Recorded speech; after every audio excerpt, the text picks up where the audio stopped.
بسم الله الرحمن الرحيم. وعن ابي هريره رضي الله عنه قال قال رسول الله صلى الله عليه وسلم لو كنت آمر احدا ان يسجد لاحد لامرت المراه ان تسجد لزوجها. رواه الترمذي. وعن ام سلمة رضي الله عنها قالت قال رسول الله صلى الله عليه وسلم أيما امرأة ماتت وزوجها عنها راض دخلت الجنة. رواه الترمذي. وعن طلق بن علي رضي الله عنه قال قال رسول الله صلى الله عليه وسلم إذا الرجل دعا زوجته لحاجته فلتأته وإن كانت على التنور. یہ روایات چل رہی ہیں فصل ثانی میں حضور پاک علیہ الصلوۃ والسلام نے عورت کو اس بات کی ترغیب دی ہے کہ وہ اپنے شوہر کی اطاعت کرے.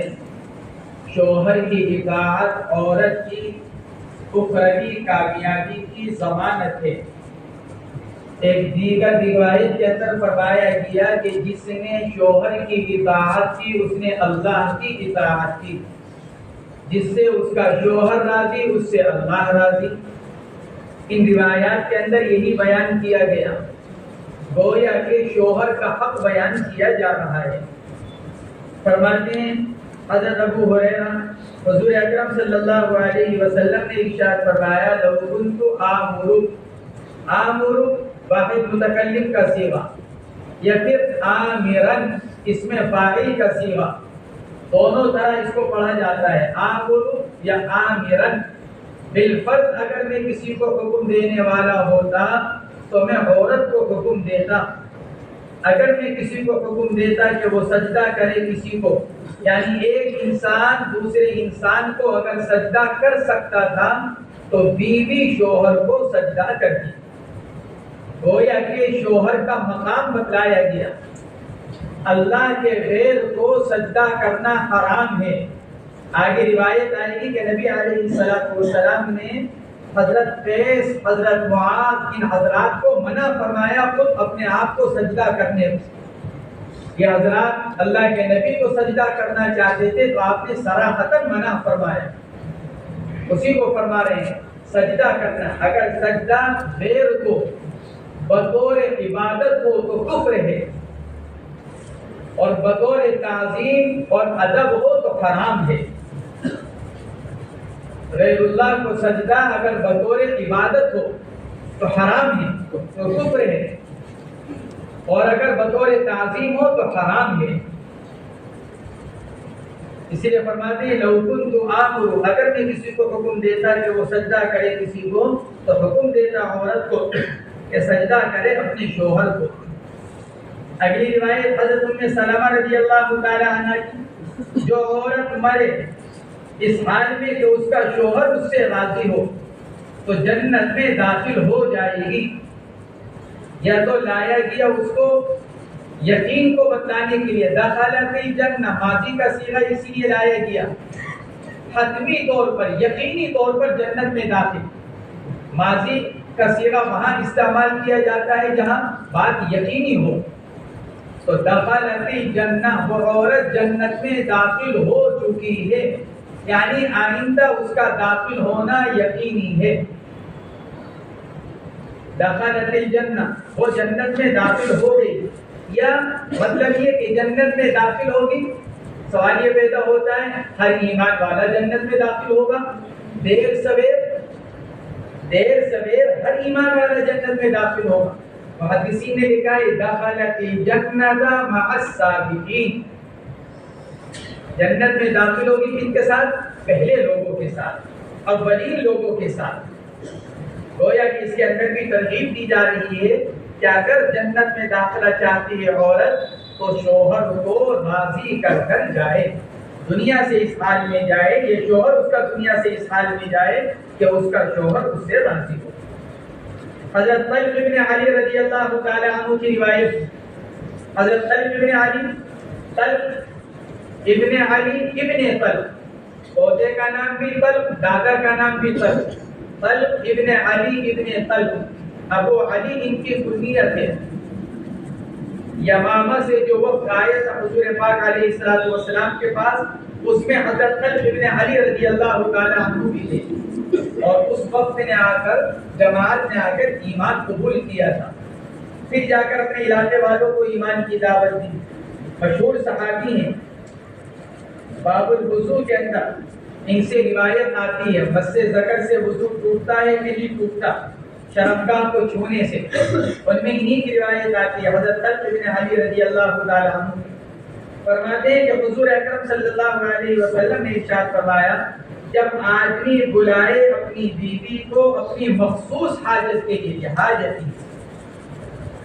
سے مراد مخصوص حاجت یعنی جماع، فلتأتی، اس کو چاہیے کہ آ جائے، وَإِنْ كَانَتْ عَلَى التَّنُّورِ، اگرچہ بیوی تندور کے اوپر ہی کیوں نہ بیٹھی ہو، روٹی ہی کیوں نہ پکا رہی ہو، یعنی ایسا، یہ بتانا مقصد ہے، یعنی ایسا کام ہی کیوں نہ کر رہی ہو جس کو چھوڑنے میں نقصان ہو۔ اگر تندور پر یعنی چولہے پر اگر روٹی چھوڑ کر آ جائے گی تو لا محالہ نقصان ہوگا، اور وہ کیا کہ روٹی جلے گی، آٹا ضائع ہوگا، مالی نقصان ہوگا۔ تو اس کو لا کر یہ بتایا جا رہا ہے، چاہے عورت کسی ضروری کام میں ہی کیوں نہ مشغول ہو، اور ایسا ضروری کام ہی کیوں نہ ہو کہ جس کے ترک کرنے سے مالی نقصان ہوتا ہو، اس کے باوجود عورت کو نقصان برداشت کرتے ہوئے اور شوہر کی خواہش کو پورا کر دینا چاہیے۔ لیکن یہ حکم اس وقت ہے جبکہ مالی نقصان خود شوہر کا ہو رہا ہو۔ اگر عورت کا اپنا مالی نقصان ہے تو عورت اپنا کام پورا کر سکتی ہے۔ اسی لیے یہاں پر محدثین نے لکھا ہے إِنْ كَانَتْ عَلَى التَّنُّورِ، بشرطے کہ وہ روٹی شوہر کے مال سے ہو، اس لیے کہ وہ گویا کہ اپنے نقصان پر رضامند ہے، یہ بھی تو بلا رہا ہے، حالانکہ اس کو معلوم ہے کہ بیوی روٹی بنا رہی ہے، تو یہ گویا کہ یہ بتایا جا رہا ہے کہ بیوی کیسے ہی مشغول ہو، کتنے ہی اہم کام کے اندر اس کو شوہر کی حاجت کو پورا کر دینے کے لیے آ جانا چاہیے۔ وعن معاذ رضي الله عنه عن النبي صلى الله عليه وسلم قال لا تؤذي امرأة زوجها في الدنيا إلا قالت زوجته من الحور العين لا تؤذيه قاتلك الله فإنما هو عندك دقيق يوشك أن يفارقك إلينا، رواه الترمذي وابن ماجه، وقال الترمذي هذا حديث غريب۔ حضرت معاذ بن جبل رضی اللہ تعالی عنہ کی روایت نبی کریم صلی اللہ علیہ وسلم سے نقل کرتے ہیں، آپ نے ارشاد فرمایا، نہ تکلیف دے بیوی اپنے شوہر کو دنیا میں، لا تؤذی امرأۃ زوجہا، نہ شوہر نہ تکلیف دے یا نہ تکلیف دیتی ہے عورت اپنے شوہر کو دنیا میں، مگر یعنی اگر کوئی بیوی دنیا کی بیوی اپنے شوہر کو دنیا میں تکلیف دیتی ہے تو اللہ رب العزت نے اس مرد کے لیے جنت کے داخلے پر جو حور اس کے لیے مقدر کر رکھی ہے اس کو تکلیف پہنچتی ہے، اور پھر وہ یوں کہتی ہے قاتلک اللہ، اللہ تجھ کو ہلاک کرے، تو اس آدمی کو تکلیف دے رہی ہے جو میرے پاس آنے والا ہے، تیرے پاس تو وقتی اور عارضی طور پر ہے، دنیا کے اندر گویا کہ وقتی اور عارضی ہے، پھر یہ موت کے بعد یہاں ہمارے پاس آنے والا ہے۔ لا توزی، حور عین کہتی ہے لا توزی، نہ تکلیف پہنچا اس کو، اللہ تجھ کو ہلاک کرے، انما هو عندک دخیل، یہ تیرے پاس عارضی ہے، مہمان ہے، عارضی طور پر، یوشک، ممکن ہے کا لفظ اس لیے استعمال کرے گی اس لیے کہ یہ تو یقینی طور پر کسی کو بھی معلوم نہیں کہ آدمی جنت میں جائے گا، معلوم نہیں اللہ نے اس کا خاتمہ کیا مقدر کر رکھا ہے۔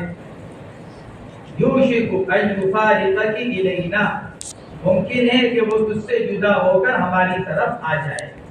اس سے معلوم ہوا انسان دنیا کے اندر جو عمل کرتا ہے وہ ملائے اعلیٰ کی مخلوق تک پہنچتا ہے اور ان کو اس کا علم ہو جاتا ہے۔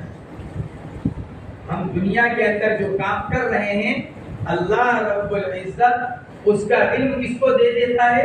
اوپر ملائے اعلیٰ میں جو مخلوق ہے تو اللہ ان کو اس کا علم دے دیتا ہے اور ان کو پتہ چل جاتا ہے.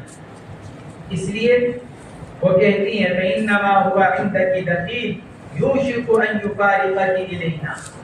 فرماتے ہیں امام ترمذی اور امام ابن ماجہ نے اس روایت کو نقل کیا اور امام ترمذی فرماتے ہیں یہ روایت غریب ہے. غریب اس روایت کو کہا جاتا ہے جس میں کسی درجے میں راوی ایک ہی رہ جائے لیکن غرابت صحت کے منافی نہیں ہوتی. روایت غریب ہونے کے باوجود صحیح ہو سکتی ہے. اس لیے لفظ غریب سے یہ لازم نہیں آتا کہ یہ روایت صحیح نہ ہو کیونکہ غرابت کا تعلق سند کے تفرد سے ہے. یعنی سند کے اندر کسی درجے میں کوئی ایک راوی کسی درجے میں کسی مرتبے میں تنہا رہ جائے تو اس روایت کو سند کے اعتبار سے غریب کہا جاتا ہے.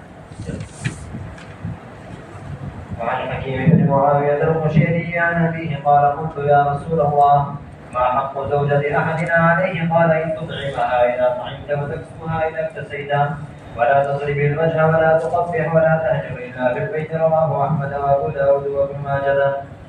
حکیم ابن معاویہ رحمۃ اللہ علیہ تابعی ہیں. حکیم ابن معاویہ تابعی یہ اپنے والد معاویہ ابن حیدہ رضی اللہ تعالی عنہ سے نقل کرتے ہیں. عن ابیہ معاویہ ابن حیدہ رضی اللہ تعالی عنہ مشہور صحابی ہیں. حضرت معاویہ ابن حیدہ قشیری بصرہ کے رہنے والے. خراسان کے غزوے میں انتقال ہوا. خراسان کا جو غزوہ ہوا وہاں ان کا انتقال ہوا حضرت معاویہ ابن حیدہ رضی اللہ تعالی عنہ کا. فرماتے میں نے عرض کیا یا رسول اللہ ما حق زوجت احدنا علیہ, ہم میں سے کسی ایک کی بیوی کا حق اس کے اوپر کیا ہے؟ یعنی ہم کو کیا کرنا چاہیے اپنی بیوی کے لیے؟ بیوی کا حق کیسے ادا ہو سکتا ہے؟ یہ معلوم کیا حضرت معاویہ ابن حیدہ رضی اللہ تعالی عنہ نے کہ ہم اپنی بیوی کا حق کیسے ادا کر سکتے ہیں. یہ سوال کیا ما حق زوجت احدنا علیہ, کیا حق ہے آدمی کے اوپر اس کی بیوی کا؟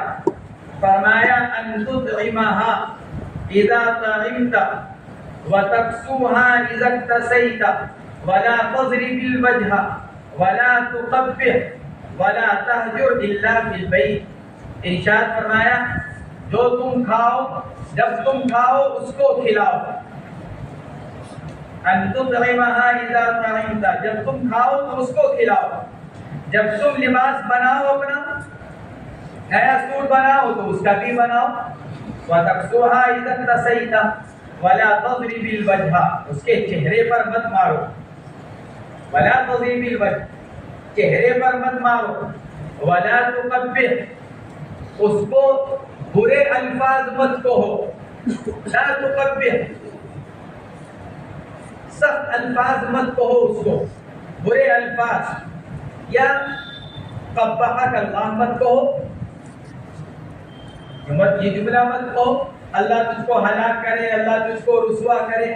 یا پھر لا تقبح, اس کو کوئی سخت لفظ مت کہو, ایسا لفظ ہے جس سے اس کو تکلیف پہنچے. ولا تقبح ولا تهجر الا فی البیت, اور اگر وہ نافرمانی کرے, برے اخلاق کا مظاہرہ کرے تو پھر تنبیہاً اگر اس سے علیحدہ ہونا چاہتے ہو تو یہ نہیں کہ گھر چھوڑ کر چلے جاؤ, یا یہ نہیں کہ اس کو گھر سے نکال دو, گھر میں ہی رہتے ہوئے اس کو اپنے سے الگ کر دو. ولا تهجر الا فی البیت, نہ چھوڑو اس کو مگر گھر میں. یعنی اگر ہجران چھوڑنے کی ضرورت پیش آ جائے تنبیہاً, ایک دو دن اگر یہ چاہتے ہو کہ اس کو تنبیہ کر دی جائے تو بستر الگ کر دو, کمرہ الگ کر لو. اس کمرے میں سوتے تھے دونوں, کسی بات پر ناراضگی ہو گئی, سمجھانے کے باوجود نہیں مان رہی ہے, کمرہ چھوڑ کر باہر سو لو, اپنا بستر باہر ڈال دو, دوسرے کمرے میں سونے لگو. یہ مطلب لا تهجر الا فی البیت, یہ نہیں کہ اس کو گھر سے باہر نکال کر کھڑا کرو. کیونکہ اس میں اس کے لیے ذلت ہے، محلے والوں کے سامنے، خاندان والوں کے سامنے۔ یہ تم دونوں کا اپنا ذاتی مسئلہ ہے، تو اس ذاتی مسئلے کو اپنے تک رکھو۔ اگر تم نے ایک مرتبہ اپنی بیوی کو خاندان یا محلے والوں کے سامنے شرمندہ کر دیا تو پھر کبھی وہ دوبارہ ان کے سامنے عزت حاصل نہیں کر سکے، پھر چاہے تم بعد میں کتنا ہی محبت کا اظہار کرو، پھر اس کو وہ مقام خاندان میں، اس کے محلے میں، پڑوس میں بیوی کو نہیں مل سکے گا جو تم نے ایک مرتبہ ختم کر دیا۔ اس لیے شریعت یہ تعلیم دیتی ہے وَلَا تَهْجُرْ إِلَّا فِي الْبَيْتِ، بھئی گھر کی بات گھر میں، دروازہ بنے، کسی کو نہیں معلوم کہ تم اس کمرے میں سو رہے ہو، اس کمرے میں، ہاں اس کو تنبیہ ہو جائے گا۔ اس لیے آپ نے یہ ارشاد کرنا ہے وَلَا تَهْجُرْ إِلَّا فِي الْبَيْتِ، اگر اس سے الگ ہونا کسی مصلحت کے لیے، اس کو تعدیب کے لیے ہو تو اس میں کوئی حرج نہیں ہے۔ رواہ احمد و ابو داؤد و ابن ماجہ۔ وعن لقيط بن صبرة قال قلت يا وعن لقيط بن صبرة رضي الله عنه قال قلت يا رسول الله في لسانها شيء يعني الصدى قال طلقها قلت إن لي منها ولدا ولها صحبة قال فقلها يقول عندها فإن لك فيها خير فستقبل ولا تضربن سعينتك ضربا وميتك رواه أبو داود۔ لقیط ابن صبیرہ، صبیرہ دادا ہیں، والد کا نام ہے عامر، لقیط ابن عامر ابن صبیرہ، لقیط ابن عامر ابن صبیرہ رضی اللہ تعالی عنہ، قبیلہ بنو المنتفق۔ یہ ایک طویل روایت ہے جس کو مصنف نے یہاں مختصر بیان کیا، ابو داؤد کے واسطے سے مصنف نے اس کو نقل کیا ہے، اور مصنف اس روایت کو لے کر آئے ہیں کتاب النکاح میں، امام ابو داؤد نے اس روایت کو نقل کیا ہے کتاب الوضو میں، اس لیے کہ اس میں حضرت لقیط ابن صبیرہ نے اللہ کے نبی سے دو باتیں کہی، ان میں سے ایک بات یہ نکاح سے متعلق، بیوی سے متعلق، اور دوسری بات تھی استنشاق سے متعلق، ناک میں پانی چڑھانا۔ اس لیے امام ابو داؤد نے اس روایت کو باب الاستنثار میں نقل کیا، کتاب الوضو۔ لقیط بن صبیرہ رضی اللہ تعالی عنہ اپنی جماعت کے ساتھ مدینہ منورہ آئے، اپنے قبیلے سے سفر کر کر حضور پاک علیہ السلام کے گھر پہنچے۔ حضرت عائشہ کی باری کا دن تھا، اللہ کے نبی اس وقت گھر میں تشریف فرما نہیں تھے۔ حضرت عائشہ رضی اللہ تعالی عنہ نے ان کا اکرام کیا، پوری جماعت کا، فوراً لڑکی کو کھانا تیار کرنے کا حکم دیا۔ لقیط بن صبیرہ فرماتے ہیں، طویل روایت، اما جان نے ہمارے لیے فوراً کھانا بنانے کا حکم دیا، ایک مخصوص کھانا اس کو بنانے کا حکم دیا جو گوشت سے بنتا ہے، اور اتنے کھانا تیار ہو، اتنے ہمارے کھانے کے لیے ایک بڑی خانچی میں کھجوریں دی۔ ہم سفر کر کر پہنچے تو کھانا تیار ہونے میں تو وقت لگتا، اس سے اتنا کھانا تیار ہو، اتنے بڑے کباب میں، خانچی میں ہمارے لیے کھجور بھیجی کھانے کی۔ تھوڑی دیر میں حضور اکرم صلی اللہ علیہ وسلم کی تشریف لے آئے۔ جب ہم اتنے کھانے سے اور اس سے فارغ ہوئے، اتنے اللہ کے نبی جہاں پر بھی تشریف لے کر گئے ہوئے ہوں گے وہاں سے آپ کی واپسی ہوگی۔ ہمیں دیکھتے ہی آپ نے فوراً ارشاد فرمایا، ارے بھائی کچھ کھانا پینا ہوا کہ نہیں ہوا، گھر والوں نے کچھ کھلایا کہ نہیں کھلایا؟ عرض کیا یا رسول اللہ سب کچھ ہو گیا، آپ کے آنے تک گھر سے سب کچھ کھانے کو مل چکا۔ اسی پر حضرات محدثین نے لکھا ہے، مستحب یہ ہے کہ اگر کوئی آدمی کسی کے گھر مہمان بن کر جائے اور گھر والا موجود نہ ہو تو عورت کو چاہیے کہ اس کو بٹھا کر کچھ کھانے پینے کا نظم کرے، بشرطے کہ اس کے بٹھانے سے کسی طرح کے فتنے میں مبتلا ہونے کا اندیشہ نہ ہو، یا ایسا آدمی نہ ہو کہ جس کا بٹھانا اور کھلانا شوہر کو ناپسند ہو۔ بہرحال اللہ کے نبی علیہ السلام تشریف فرما ہوئے، بات چلی، پھر اسی بات کی ذیل میں لقیط ابن صبیرہ نے یہ بات کہی۔ تو یہ طویل روایت ہے، حضرت لقیط ابن صبیرہ رضی اللہ تعالی عنہ فرماتے ہیں کہ حضرت لقید بن صبیرہ رضی اللہ تعالی عنہ فرماتے ہیں میں نے عرض کیا یا رسول اللہ میری بیوی ہے ان لی امرأۃ فی لسانها شیء اس کی زبان میں کچھ تیزی ہے شیء کچھ ہے اس کی زبان میں یعنی البذا یہ شیء کی تفسیر ہے یعنی زبان میں تیزی بدگوئی جہاں ذرا سی بات ہوئی سخت الفاظ برے الفاظ کہنا شروع کر دیتی ہے یہ یعنی البذا یہ شیء کی تفسیر ہے بذا کا ترجمہ کیا گیا فحش القول بری بات کہنا قال طلقها آپ نے اشارہ کی طلاق دے کر علیحدہ کرو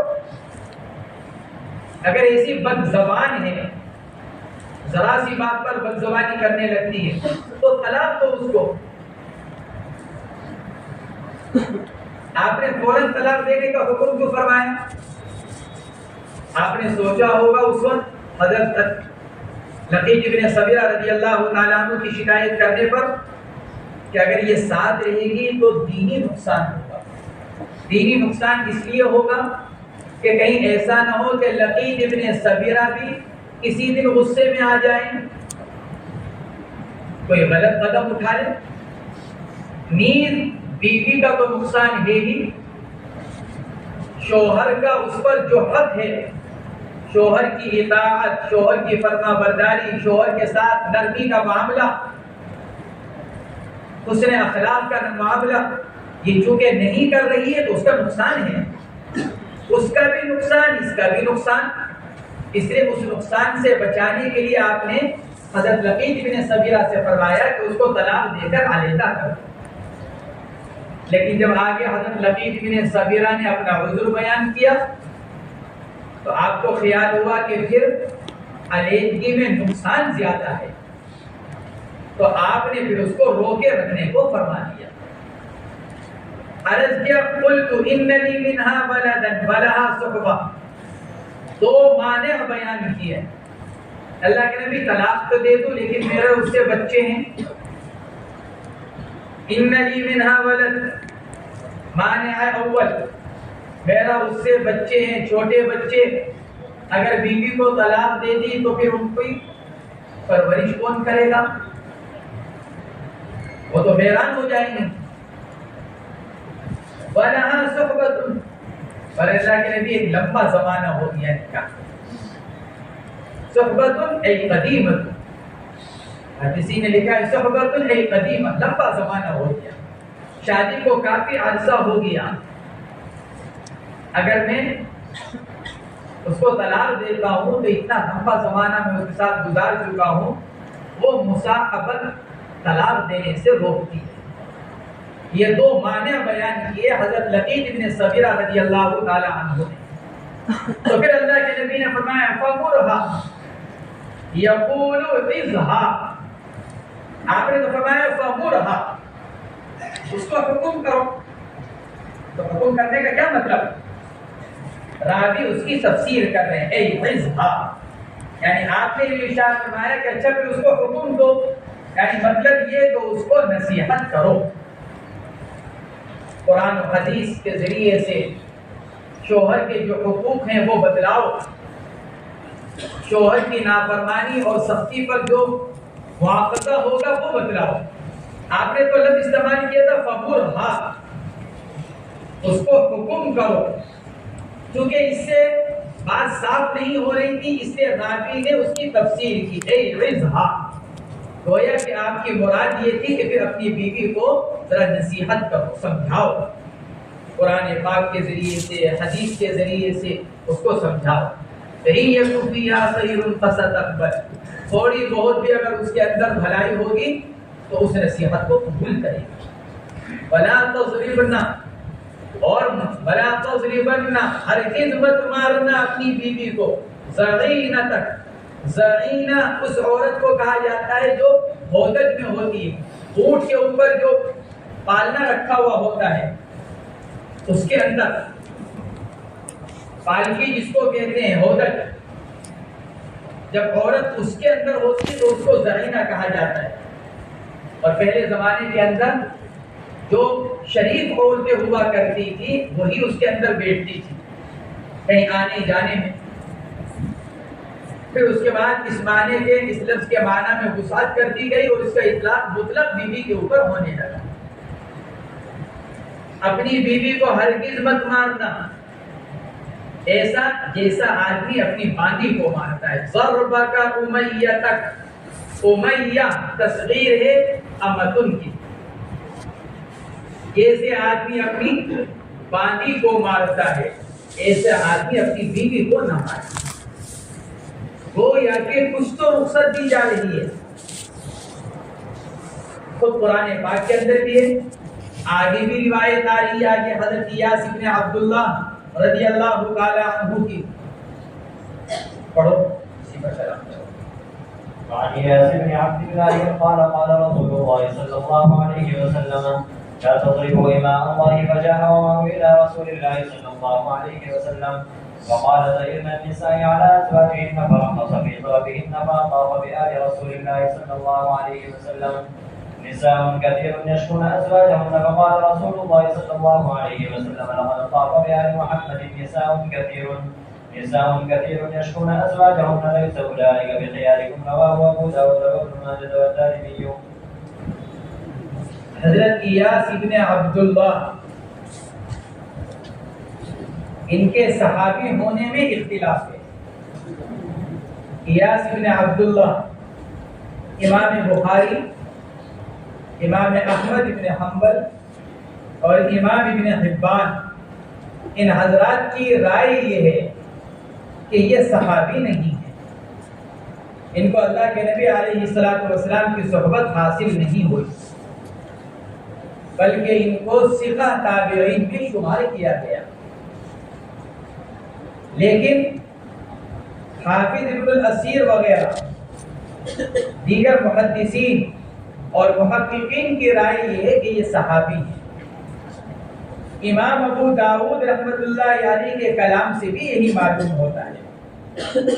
امام ابو داؤد بھی ان کو صحابہ میں شمار کرتے ہیں. فرماتے ہیں کہ حضور اکرم صلی اللہ علیہ وسلم نے ارشاد فرمایا لا تضربوا اماء اللہ، اللہ کی باندیوں کو مت مارو، یعنی اپنی بیویوں کی پٹائی مت کرو. لا تضربوا اماء اللہ، ہر مرد اللہ کا غلام اور ہر عورت اللہ کی باندی. مسنون دعاؤں میں سے ایک دعا ہے جو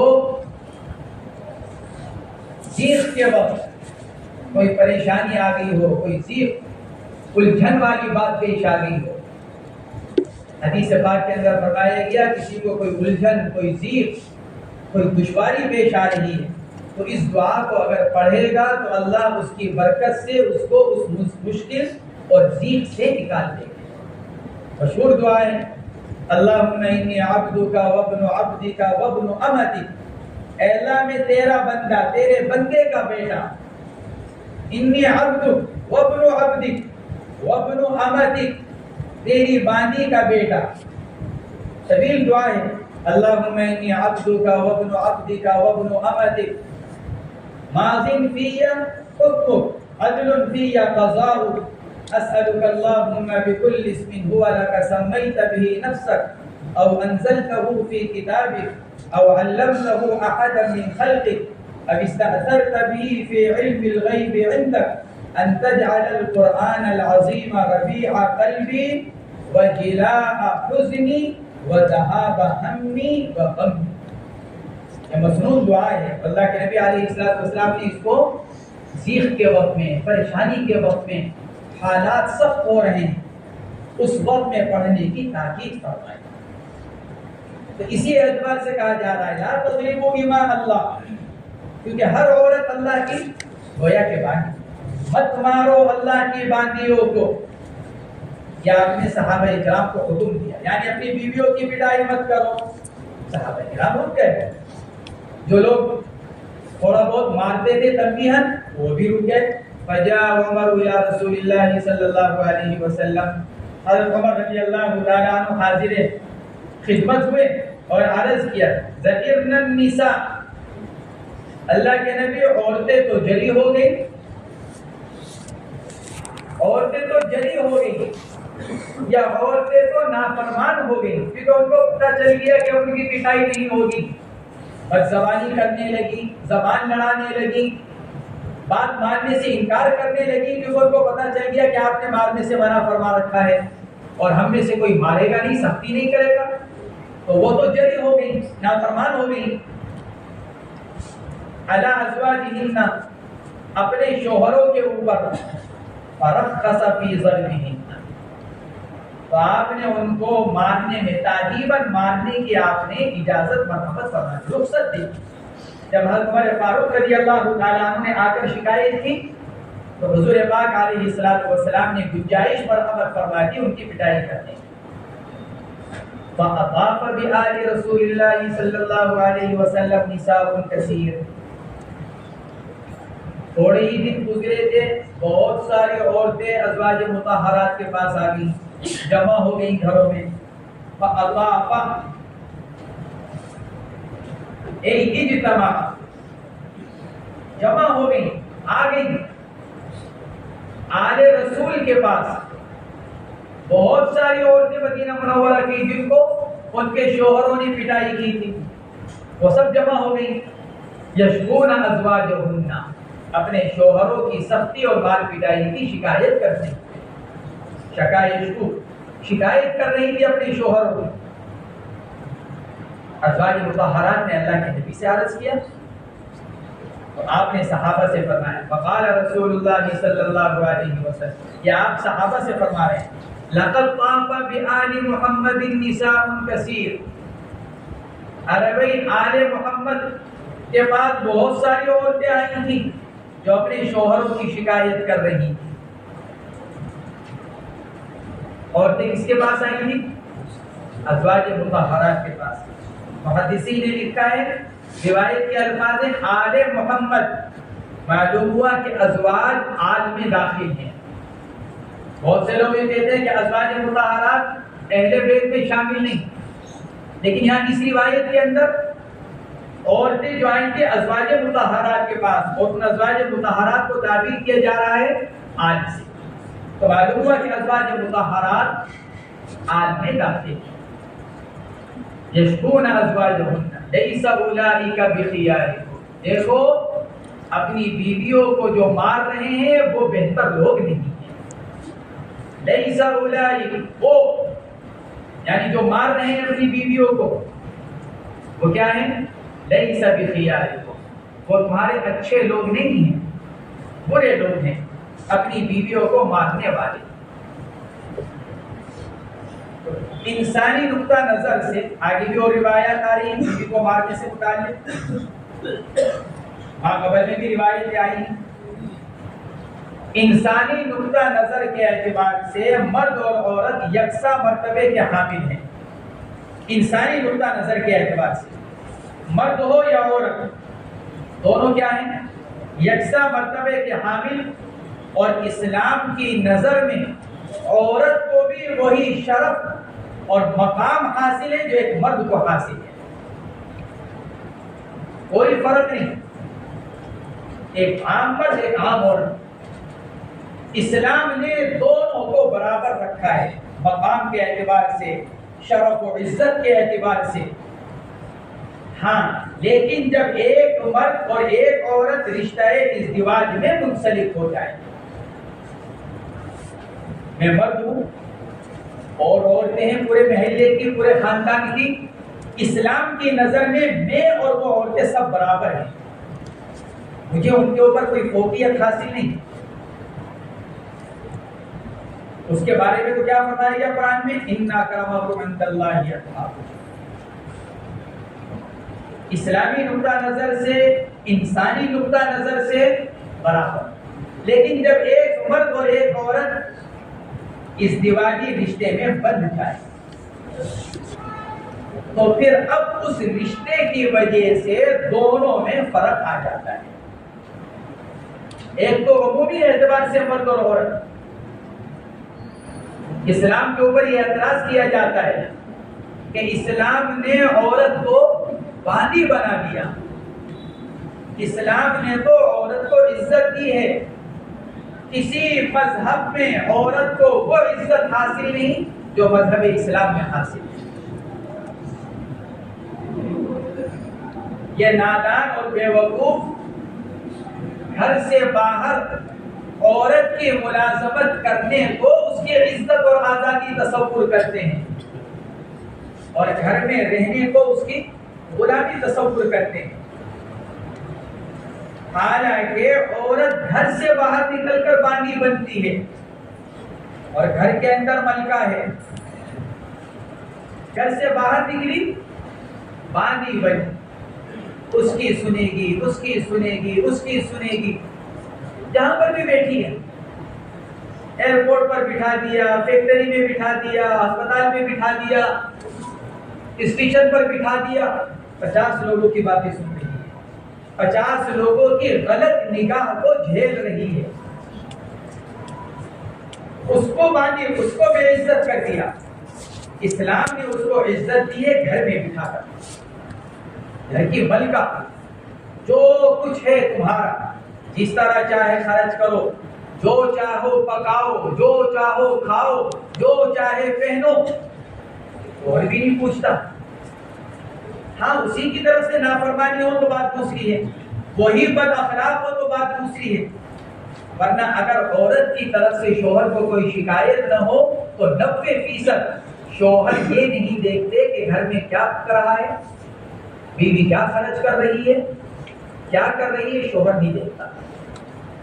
وہ تو یہ دیکھتا ہے کہ مجھے گھر میں آرام مل رہا ہے، گھر کی میری ساری ضرورتیں پوری ہو رہی ہیں، جب گھر جاتا ہوں تو کھانا پکا ہوا ملتا ہے۔ وہ تو یہ دیکھتا ہے، اور وہی تو سوچتا ہے میں یہ ساری محنت کر کس کے لیے رہا ہوں؟ گھر کے لیے تو کر رہا ہوں، اپنی بیوی بچوں کے لیے۔ تو اسلام نے عورت کو گھر میں بٹھا کر عزت دی ہے، ملکہ بنایا ہے، شہزادی۔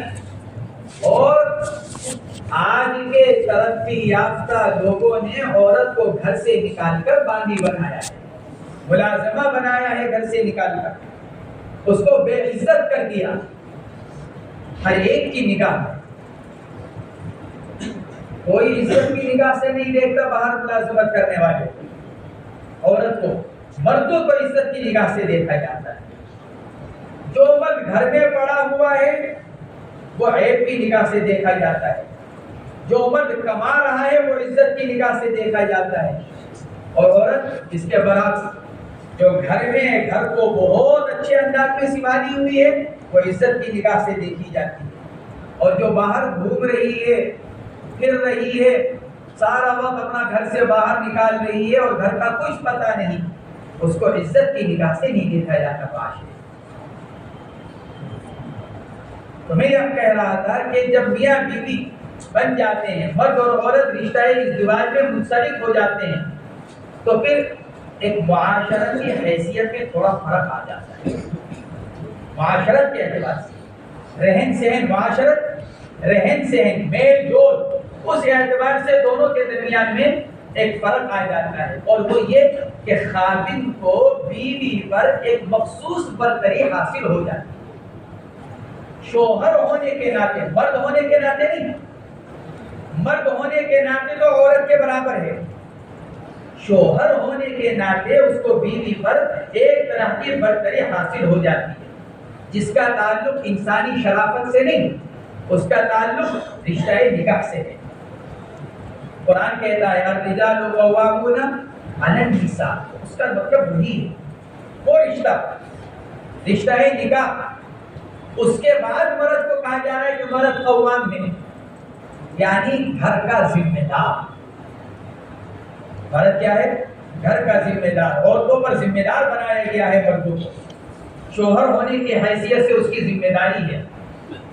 تو یہ مرد اور عورت یعنی میاں بیوی کے درمیان میں جو معاشرت کی حیثیت سے فرق آتا ہے وہ رشتے کے تقاضے اور ایک دوسرے کے حقوق کی ادائیگی کے اعتبار سے، وہ دونوں میں فرق آتا ہے۔ اسی مخصوص برتری کی وجہ سے چونکہ اس کے بہت سارے حقوق عورت سے متعلق ہو جاتے ہیں، اس لیے اگر عورت ان حقوق کی ادائیگی میں کوتاہی کرے اور پھر اس مخصوص برتری کی وجہ سے شوہر کو تنبیہ کرنے کا اختیار دیا گیا۔ اس کو اعتراض بنا کر یوں کہہ دیا جاتا ہے کہ اسلام عورتوں کو مارنے کی اجازت دیتا ہے، ایسا نہیں، اجازت دیتا ہے اس لیے تاکہ معاشرتی اعتبار سے حقوق کی ادائیگی ہو سکے، گھر آباد ہو سکے، اور کن حالات میں شوہر کو شریعت نے اجازت دی ہے، شوہر صرف انہیں حالات میں پٹائی کر سکتا ہے، یہ نہیں کہ بس جی چاہا اور اٹھ کر پٹائی کر دی، غصہ آیا اور اٹھ کر مار دیا، کھانا تیار نہیں ہوا، نمک تیز ہو گیا اور اٹھ کر مار دیا، نہیں، حرام اور ناجائز ہے، کل قیامت کے دن مواخذہ ہوگا، پکڑ ہوگی اللہ کے دربار میں۔ اس لیے معاشرتی اعتبار سے جو میاں بیوی کے درمیان میں فرق ہے، حقوق کی ادائیگی کے اعتبار سے، اس مخصوص برتری کی وجہ سے کیا ہے، شریعت اس کو حق دیتی ہے۔ شرعی فرائض کے اندر کوتاہی ہو رہی ہو یا شوہر کے حقوق کے اندر کوتاہی ہو رہی ہو تو پھر شوہر کو شریعت بطور تنبیہ اور تعلیم مارنے کی اجازت دی۔ تو فرمایا، اسی لیے نبی علیہ الصلوۃ والسلام نے کیا فرمایا، لیس اولئک بخیارکم، لیس اولئک بخیارکم، مارنے کی اگرچہ گنجائش ہے، لیکن اگر آدمی اس کے سوء اخلاق پر تحمل اور برداشت کا معاملہ کرے، صبر کرے، یہ بہتر ہے۔ اور ضرورت سے زائد مارنا یہ تو بالکل ناجائز، چہرے پر مارنا ناجائز، چہرہ پورے انسانی جسم میں سب سے شرافت والا عضو ہے، اسی لیے سجدے میں کسی کو جھکایا جاتا ہے، یہی پیشانی رکھی جاتی ہے، اس لیے حدیث پاک میں صراحتاً چہرے پر مارنے سے منع فرمایا۔ چلو، وعن ابي هريره رضي الله عنه قال قال رسول الله صلى الله عليه وسلم ليس منا من خبر امراه على زوجها وعبدا على سيده، رواه ابو داود۔ حضرت ابو ہریرہ رضی اللہ تعالیٰ عنہ فرماتے ہیں، حضور اکرم صلی اللہ علیہ وسلم نے ارشاد فرمایا، لیس منا، ہم سے نہیں، یعنی ہماری جماعت میں سے نہیں، ہمارے ماننے والوں میں سے نہیں، جو بھڑکائے عورت کو اس کے شوہر کے خلاف، من خبب امرأة على زوجها، جو بھڑکائے، شوہر کے خلاف کرے بیوی کو، چاہے تو شوہر کی برائی بیان کر کر، اور چاہے عورت کے سامنے ایک اجنبی مرد کی اچھائیاں بیان کر کر، ارے بھائی تم نے فلاں سے کہاں نکاح کر لیا، فلاں سے اگر ہو جاتا تو زیادہ اچھا رہتا، پیسے والا بھی ہے، اچھے اخلاق والا بھی ہے، ایسا ہے ویسا ہے، چاہے شوہر کی برائی بیان کر کر ہو اور چاہے اجنبی مرد کی خوبیاں بیان کر کر ہو۔ من خبب امرأة على زوجها، جو ابھارے بیوی کو اس کے شوہر کے خلاف یا غلام کو اس کے آقا کے خلاف، اسی معنی میں من خبب امرأة على زوجها، اس کے برعکس ہے، یہ حکم کہیں کا ہے، شوہر کو بیوی کے خلاف کیا جائے، بیوی کو شوہر کے خلاف بھڑکایا جائے، اس کے ممانعات، اسی ممانعات میں کیا ہے، شوہر کو بیوی کے خلاف کیا جائے، زید سے جا کر کہا جائے بھائی تم نے کس سے نکاح کر لیا، وہ تو ایسی ہے ایسی ہے، طلاق دے کر کسی اور سے کرو، یا چلو اس کو بھی رکھو کوئی دوسرا کر لو، گھر تو کم سے کم کوئی سکون ہو جائے گا تمہارا، تو یہی حکم ہے، لیس منا۔ عورت کو خاص طور سے کیوں بیان کیا، من خبب امرأة، عورت کو خاص طور سے اس لیے بیان کیا جا رہا ہے، عورت کی طبیعت میں پہلے سے ہی کمی اور قدیم، عورت پہلے ہی کمزور ہے، ذرا سا اس کو بڑھاوا دے دیا جائے فساد کو بہت جلدی قبول کر لیتی ہے، بہت جلدی کوئی بات جا کر شوہر کے خلاف کہہ دی جائے ایک دم قبول کر لیتی۔ اس لیے عورت کو بیان کیا جا رہا ہے اس کے فساد کو جلدی قبول کرنے اور فساد کی طرف جلدی مائل ہونے کی وجہ سے۔ من خبب امرأة على زوجها او عبدا على سیدہ، جو بھڑکائے عورت کو اس کے شوہر کے خلاف یا غلام کو اس کے آقا کے خلاف۔ وعن عائشة قالت قال رسول الله صلى الله عليه وسلم إن من أكمل المؤمنين إيمانا أحسنهم خلقا وأطهرهم بأهله رواه الترمذي۔ اور حضرت ابو ہریرہ کی جو روایت ہے من خبب امرأة على زوجها، ایک روایت کے اندر تو اور بطور ترہیب فرمایا گیا لا يدخل الجنة خب، بھڑکانے والا، بیوی کو بھڑکانے والا جنت میں داخل نہیں ہوگا، ولا خائن، امانت میں خیانت کرنے والا، فرمایا گیا کہ یہ جنت میں داخل نہیں ہوگا۔ حضرت عائشہ رضی اللہ تعالیٰ عنہ کی روایت، اللہ کے رسول صلی اللہ علیہ وسلم نے ارشاد فرمایا ان من اکمل المؤمنین ایمانا، مسلمانوں میں کامل ایمان والے، اچھے اخلاق والے، احسنہم خلقا، جس کے جتنے اچھے اخلاق اس کا ایمان اتنا کامل، وَأَلْطَفُهُمْ بِأَهْلِهِ، اور جو اپنے گھر والوں کے ساتھ جتنا نرمی کا معاملہ کرنے والا، اچھے اخلاق اور بیویوں کے ساتھ نرمی کا معاملہ، وہ اتنا ہی کامل ایمان والا۔ گھر والوں کے ساتھ اس لیے اخلاق کا تعلق تو سب سے ہے، ان من اکمل المؤمنین ایمانا احسنهم خلقا، اس کا تعلق تو اس کے پورے معاشرے سے ہے، گھر کے اندر، گھر سے باہر، اپنوں سے، پراؤ سے، سب سے اس کا تعلق۔ وَأَلْطَفُهُمْ بِأَهْلِهِ، اس کو خصوصی طور پر بیان کیا کیونکہ گھر میں جو بیوی ہے وہ بیچاری کمزور ہے، شوہر کے رحم و کرم پر ہے، اور کمزور کے ساتھ نرمی کا معاملہ یہ بڑی بات ہے۔ مضبوط آدمی کے ساتھ تو آدمی ویسے ہی کرتا ہے، دبتا ہے اس کے سامنے، کمزور کے سامنے نرمی کا معاملہ، درگزری کا معاملہ یہ اثر ہے، اس لیے فرمایا وَأَلْطَفُهُمْ بِأَهْلِهِ۔ وعن ابي هريره رضي الله عنه قال قال رسول الله صلى الله عليه وسلم اكمل المؤمنين ايمانا احسنهم خلقا وخيارهم لنسائهم، رواه الترمذي وقال هذا حديث حسن صحيح، ورواه ابو داود الى قوله خلقا۔ حضرت ابو ہریرہ رضی اللہ تعالیٰ عنہ کی روایت بھی اسی کو بیان کرنے کے لیے آپ علیہ الصلوۃ والسلام نے ارشاد فرمایا ایمان والوں میں کامل ایمان والے، اچھے اخلاق والے، اور تم میں بہتر وہ ہیں جو اپنی عورتوں کے لیے بہتر ہو۔ وَخِيَارُكُمْ خِيَارُكُمْ لِنِسَائِهِمْ، تم میں بہتر کون؟ کس کو اچھا آدمی کہا جائے گا؟ جو بیوی کے لیے بھی اچھا ہو۔ خِيَارُكُمْ خِيَارُكُمْ لِنِسَائِهِمْ، فرماتے ہیں امام ترمذی نے اس روایت کو نقل کیا، امام ابو داؤد نے بھی اس روایت کو نقل کیا، لیکن جو دوسرا جملہ ہے وَخِيَارُكُمْ خِيَارُكُمْ لِنِسَائِهِمْ، یہ ابو داؤد کی روایت سے نہیں ہے۔ ابو داؤد کی روایت میں صرف کیا ہے اکمل المؤمنین ایمانا احسنهم خلقا۔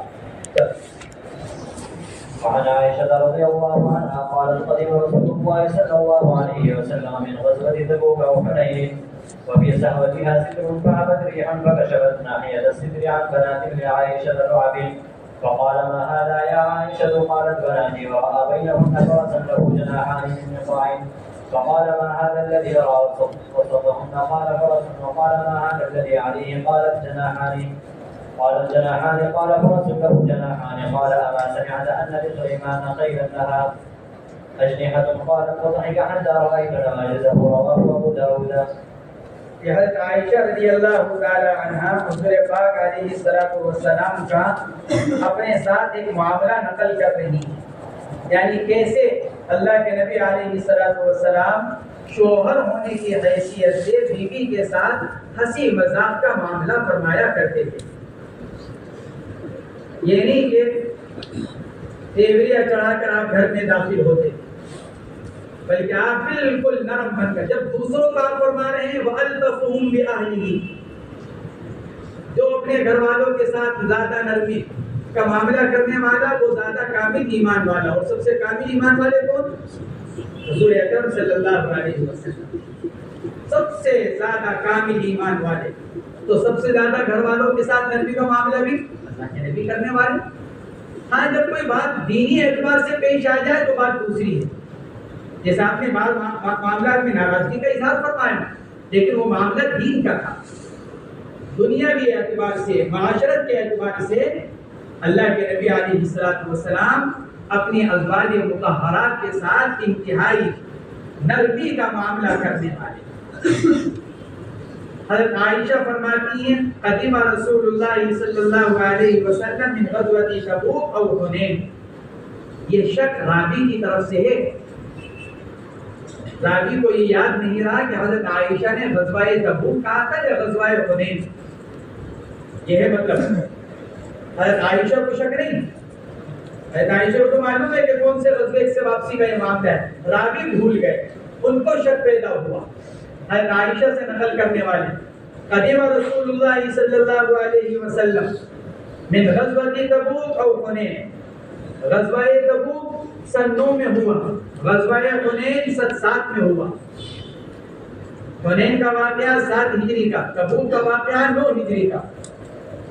آپ علیہ الصلوۃ والسلام غزوے سے واپس تشریف لائے، وفی صحبتها سکر، صحبتن، صحبن کا مؤنث ہے، صحبتن کے معنی آتے ہیں، اردو میں اس کو کہا جاتا ہے کانس، تاپچہ، گھروں کے اندر پہلے بنے ہوئے ہوا کرتے تھے، اب بھی گاؤں دیہات کے اندر اب بھی موجود ہیں، وہ شہروں کے اندر سے تو ختم ہو گئے، شہروں میں تو اس کی جگہ الماریوں نے لے لی، اب تو جہاں ذرا سی جگہ نکلے وہاں الماری، پہلے ہر کمرے کے اندر کیا ہوتا تھا؟ تاپچہ ہوتا تھا سامان رکھنے کے لیے۔ تو ایسا ہی کانس بنی ہوئی تھی، جیسے کانس بنی ہوئی ہوتی ہے ذرا سی دیوار سے تھوڑا سا نکلا ہوا، وہ تھی۔ حضرت عائشہ نے وہاں اپنے کھیل رکھ رکھے تھے جیسے بچیاں رکھتی ہیں، تو صحبتن، کانس، تاپچہ، ستر، اور اس کے اوپر انہوں نے پردہ ڈال رکھا تھا تاکہ ہر ایک کی نظر نہ پڑے اس کے اوپر۔ فحبت ریح، ایک دن ہوا چلی تیز، فکشفت ناحیت الستر، تو پردے کا کنارہ ہٹ گیا، ہوا نے کیا کیا؟ پردہ اڑایا، سامنے سے پردہ ہٹا ایک دم، ان بناتن، گڑیوں سے، بناتن لعائشہ، لعب، یہ لعب اسی بنات کا بیان ہے، لعب لعبتن کی جمع، کھیلنے کی چیز، یعنی وہی گڑیاں جن سے حضرت عائشہ رضی اللہ تعالیٰ عنہ کھیلتی تھی۔ فقال ما هذا یا عائشہ، اللہ کے نبی کی نظر پڑی، اب تک تو وہ پردے کے پیچھے تھی، آپ کو پتا نہیں تھا، اب یہ نظر پڑی تو آپ نے پوچھا ما هذا یا عائشہ، ارے بھئی یہ کیا ہے؟ قالت بناتی، اللہ کے نبی میری گڑیاں ہیں۔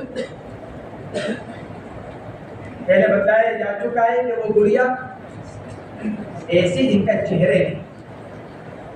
حضرت سہارنپوری رحمۃ اللہ علیہ نے اس حدیث کے اوپر لکھا ہے فضل المجہود میں، حضرت مولانا محمد یحییٰ صاحب سے نقل کرتے ہوئے، اور حضرت مولانا محمد یحییٰ صاحب رحمۃ اللہ علیہ کی جو تقریر ابو داؤد ہے وہ ہے حضرت گنگوہی رحمۃ اللہ علیہ۔ حضور اکرم صلی اللہ علیہ وسلم کا حضرت عائشہ سے یہ پوچھنا ما ھذا یا عائشہ، یہ خود بتلا رہا ہے کہ وہ تصویر نہیں، اگر چہرہ وغیرہ بنا ہوا ہوتا تو اللہ کے نبی کو پوچھنے کی کیا ضرورت پیش آتی کہ بھئی یہ کیا چیز ہے؟ اگر پورا چہرہ بنا ہوا ہوتا تو اللہ کے نبی کو یہ پوچھنے کی ضرورت نہیں پیش آتی کہ یہ کیا چیز ہے، اور اگر پوری تصویر بنی ہوئی ہوتی تو اللہ کے نبی اس کو گھر میں باقی نہ رکھتے، معلوم ہو جانے کے بعد پھر اللہ کے نبی اس کو باقی نہ رکھتے، اس لیے کہ آپ یہ فرما چکے ہیں کہ جس گھر میں تصویر ہوتی ہے اس میں ملائکہ رحمت نہیں آتے، اور جس گھر میں کتا ہوتا ہے اس میں نہیں آتے۔ یہ کب فرمایا تھا؟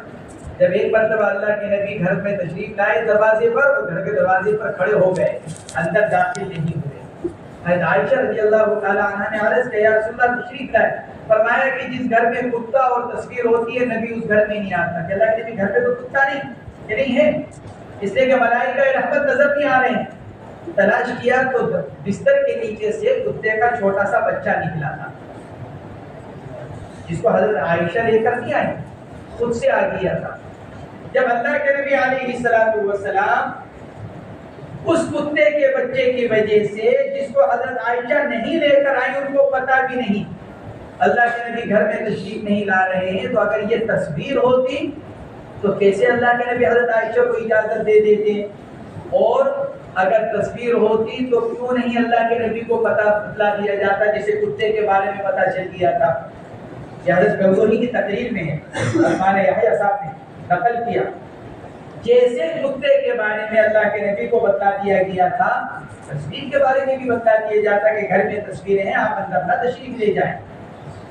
لیکن اللہ کے نبی کا یہ واقعہ یہ خود اس بات کو بتلا رہا ہے، رہنمائی کر رہا ہے کہ وہ تصویر نہیں۔ ماں ھذا یا عائشہ قالت بناتی، میری گڑیا ہیں، ورأى بینہن فرسا لہ جناحان، آپ نے ان کے درمیان میں ایک گھوڑا بھی دیکھا جس کے دو بازو بھی بنے ہوئے تھے، جناح پر بنے ہوئے تھے، من رقاع، رقاع جمع رقعۃ کی، کپڑا، دھجی جس کو کہتے ہیں، چھوٹا سا کپڑا، کپڑے کا ٹکڑا، گویا کہ اس کے ساتھ کپڑا لے کر ایک ادھر سی دیا گیا، ایک ادھر سی دیا گیا، تو وہ نیچے پڑے ہوئے تھے جیسے پر پڑے رہتے ہیں۔ فقال ما هذا الذي أرى وسطهن، ارشاد فرمایا عائشہ یہ درمیان میں کیا؟ تو وہ تو گڑیا کو سمجھ میں آ گئی، یہ درمیان میں کیا؟ قالت فرس، عرض کیا یا رسول اللہ گھوڑا ہے؟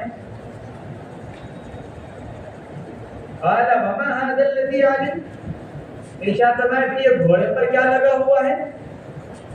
قالت جناحان، اللہ کے نبی دو پر ہیں اس کے بازو گھوڑے کے۔ قال فرس لہ جناحان، حمزہ استفہامیہ محذوف، کیا گھوڑے کے بھی پر ہوتے ہیں؟ کیونکہ پر اڑنے کے لیے، اور گھوڑا اڑتا نہیں، تو پھر گھوڑے کے پر کی کیا ضرورت؟ فرس لہ جناحان ای فرس لہ جناحان، کیا ایسا گھوڑا کہ جس کے دو پر؟ قالت اما سمعت، فوراً عرض کیا یا رسول اللہ کیا آپ نے نہیں سنا؟ حضرت سلیمان کے بعد بھی ایک گھوڑا تھا کہ جس کے پر تھے، آپ نے نہیں سنا؟ اما سمعت ان لسلیمان خیلا لها اجنحہ، ان کے پاس بھی گھوڑے تھے جن کے پر تھے، اڑتے تھے وہ بھی حضرت سلیمان کے ساتھ ساتھ۔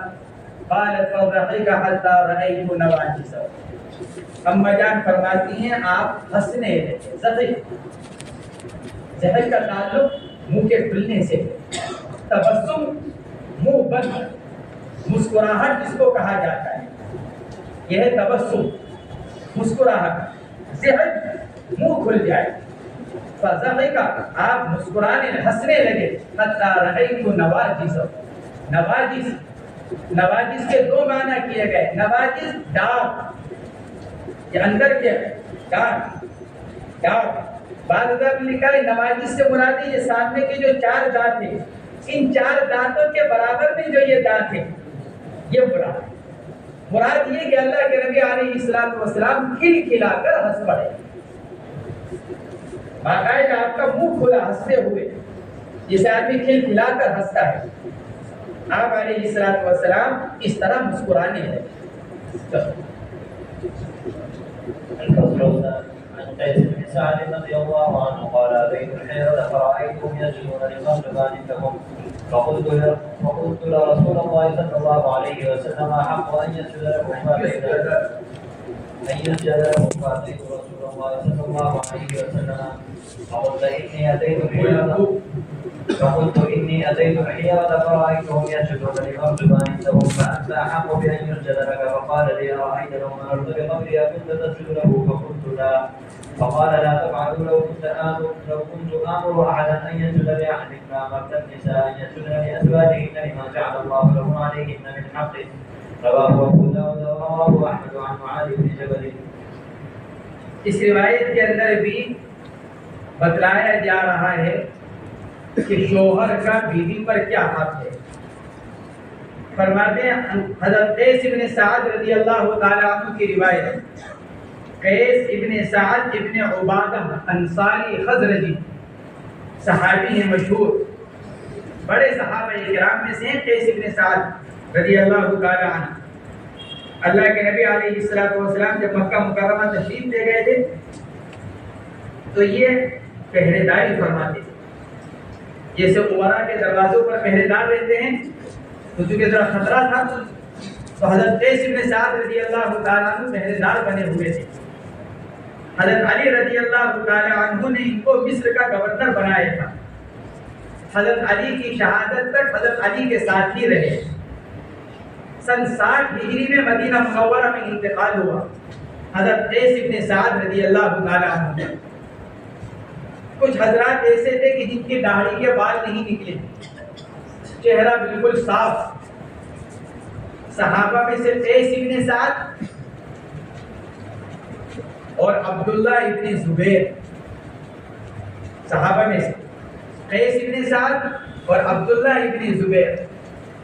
بعد کے لوگوں میں سے شریح قاضی اور حضرت احنف، ان چار کے بارے میں محدثین نے لکھا ہے ان کا چہرہ بالکل صاف، نہ داڑھی نہ منہ، کچھ نہیں آیا ساری زندگی. لیکن محدثین نے لکھا ہے قیس ابن سعد کے چہرے پر کوئی بال نہیں، ولیکن کان حسنا جمیلا، اس کے باوجود بہت خوبصورت لگتے ہیں قیس ابن سعد. علامہ ابن الاسیر جزری رحمۃ اللہ علیہ نے ان کے حالات کو لکھتے ہوئے لکھا ان کے بارے میں کہ چہرے پر کوئی بال نہیں، نہ مونچھ نہ داڑھی، لیکن اس کے باوجود خوبصورت لگتے کیونکہ وہ فطری تھا. داڑھی ایک طبیعی چیز ہے، لہٰذا نکلنے کے بعد جو کٹواتا ہے برا لگتا ہے. حضور پاک علیہ الصلوۃ والسلام نے داڑھی منڈوانے والوں سے اپنا چہرہ مبارک موڑ لیا.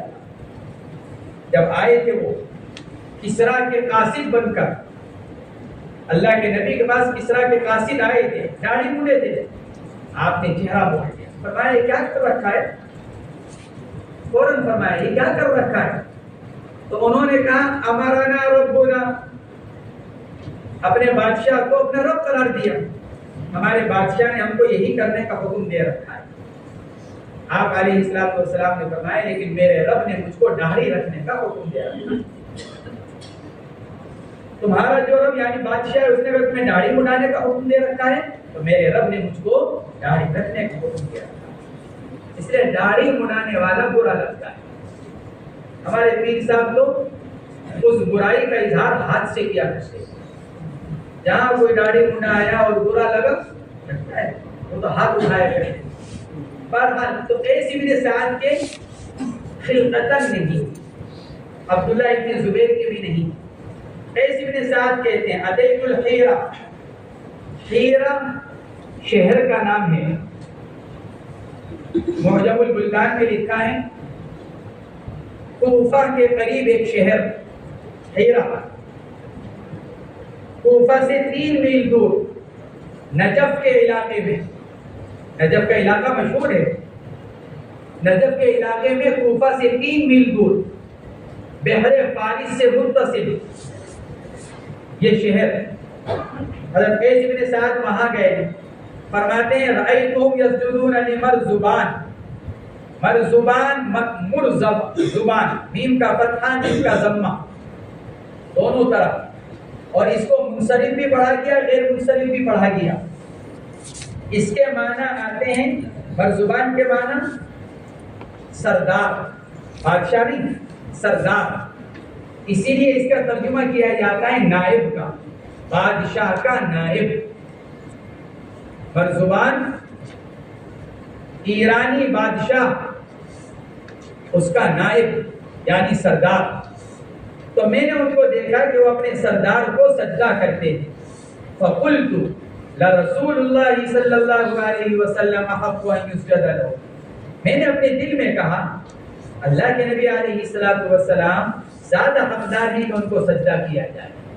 ارے بھائی جب اس دنیاوی بادشاہ کو سجدہ کیا جا سکتا ہے تو تمام مخلوقات میں سب سے زیادہ عظمتوں والے کون؟ اللہ تو خالق ہیں۔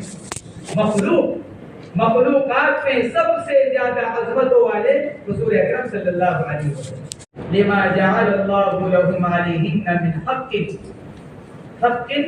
تنوین کے ساتھ حقوق کی کثرت کو بیان کرنے کی، کیونکہ تنوین تکثیر کے لیے آتی ہے۔ شوہر کے اتنے زیادہ حق ہیں عورت پر، ان حقوق کی بنا پر عورت کو حکم دیتا کہ وہ شوہر کو سجدہ کرے۔ لما جعل اللہ لهم علیہن من حق، قرآن پاک کی آیت کی طرف اشارہ کیا، الرجال قوامون علی النساء بما فضل اللہ بعضهم علی بعض وبما انفقوا من اموالهم۔ تو اس آیت شریفہ کی طرف اللہ کے نبی علیہ السلام نے اشارہ فرمایا، تو فرمایا لا تفعلوا لو كنت آمر احدا۔ حضرت سہارنپوری رحمۃ اللہ علیہ نے لکھا ہے، گویا کہ اللہ کے نبی علیہ السلام نے یہ ارشاد فرمایا سمجھانے کے لیے۔ دیکھو قبر جسم کا محل ہے، جسم کہاں رکھا جائے گا؟ قبر محل جسم۔ جب تم محل جسم کو سجدہ کرنے کو تیار نہیں تو جسم کیا ہے؟ محل روح۔ جسم محل روح ہے، قبر محل جسم ہے۔ جسم محل روح اور قبر محل جسم۔ جب تم محل جسم کو سجدہ کرنے کو تیار نہیں تو پھر محل روح کو بھی سجدہ مت کرو۔ محل روح جسم ہے، محل جسم قبر ہے۔ جب تم محل جسم یعنی قبر کو سجدہ کرنے کو تیار نہیں تو پھر محل روح یعنی جسم کو بھی سجدہ مت کرو۔ یہ گویا کہ آپ علیہ السلام نے یہ ارشاد فرمایا، لما جعل اللہ لهم علیہن من حق۔ تو حق میں تنوین کہیں گی تکثیر کو بیان کرنے کی۔ اما جان حضرت عائشہ رضی اللہ تعالیٰ عنہ کی روایت ہے، سألت النبی صلی اللہ علیہ وسلم ای الناس اعظم حقا علی المرأة، میں نے پوچھا اللہ کے نبی سے، اے اللہ کے نبی عورت پر سب سے زیادہ حق کس کا ہے؟ عورت پر حقوق کے اعتبار سے سب سے زیادہ حق کس کے ہیں؟ آپ نے فرمایا اس کے شوہر۔ میں نے پوچھا اچھا مرد پر سب سے زیادہ حق کس کا ہے؟ حقوق کی ادائیگی کے اعتبار سے مرد پر سب سے زیادہ حق کس کا ہے؟ ارشاد فرمایا اس کی ماں کا۔ مرد پر حقوق کی ادائیگی کے اعتبار سے سب سے زیادہ حق کس کا؟ ماں کا۔ اور ہمارے گھر میں بیچاری سب سے زیادہ مسکین کون؟ ہماری۔ جس کا بس چلے وہ کس کے اوپر چلے؟ ماں کے اوپر۔ شوہر بھی آ رہا ہے تو بیوی کو کہہ رہا ہے، لڑکا بھی کہہ رہا ہے تو ماں کو کہہ رہا ہے، لڑکی بھی کہہ رہی ہے گھر میں بچی تو کس کو کہہ رہی ہے؟ ماں کو کہہ رہی ہے۔ سب سے زیادہ مسکینہ ماں، سب سے بڑا حق بھی کس کا؟ ماں۔ اما جان حضرت عائشہ کی روایت، مرد پر سب سے زیادہ حق اس کی ماں کا اور عورت پر سب سے زیادہ حق اس کے شوہر کا۔ فرماتے ہیں یہ روایت امام ابو داؤد نے نقل کی اور اس روایت کو امام احمد نے نقل کیا معاذ بن جبل رضی اللہ تعالی عنہ سے۔ امام احمد نے اس روایت کو حضرت عبداللہ ابن ابی اوفا رضی اللہ تعالی عنہ سے نقل کیا ہے۔ امام احمد نے عبداللہ ابن ابی اوفا رضی اللہ تعالی عنہ سے نقل کیا۔ حضرت معاذ رضی اللہ تعالی عنہ شام سے آئے شام گئے ہوئے تھے، بلکہ شام، وہاں انہوں نے دیکھا کہ وہاں کے نصارہ اپنے راہبوں کو سجدہ کرتے، اپنے راہبوں کو سجدہ کرتے ہیں۔ جب یہ اپنے، اور نصارہ کون ہیں؟ اہل کتاب۔ تو ہم نے سوچا کہ جب یہ اہل کتاب ہو کر اپنے راہبوں کو، علماء کو سجدہ کر رہے ہیں، علیہ السلام کو کریں۔ تو حضرت معاذ رضی اللہ تعالیٰ عنہ آئے اور آ کر اللہ کے نبی کو سجدہ کیا، پوچھا نہیں۔ حضرت قیس ابن سعد نے تو آ کر بات عرض کی، تو اللہ کے نبی نے ان کو سمجھا کر منع کر دیا، سجدہ کرنے نہیں دیا۔ لیکن حضرت معاذ ابن جبل رضی اللہ تعالیٰ عنہ نے تو آ کر ڈائریکٹ سجدہ کیا، سفر سے واپس آ کر آپ علیہ السلام نے فوراً فرمایا، معاذ یہ کیا، ما ھذا یا معاذ، یہ کیا کر رہے ہو؟ تو حضرت معاذ رضی اللہ تعالیٰ عنہ نے اس پر عرض کیا، یا رسول اللہ، وہ نصارہ اپنے راہبوں کو سجدہ کرتے ہیں، تو ہم آپ کو کیوں نہ کریں؟ تو پھر آپ علیہ السلام نے اس پر یہ بات ارشاد فرمائی کہ نہیں، کسی غیر کو سجدہ کرنا جائز نہیں۔ اگر کسی غیر کو سجدہ کرنے کی اجازت ہوتی تو میں کیا کرتا؟ عورت کو حکم دیتا کہ وہ اپنے شوہر کو سجدہ کرے۔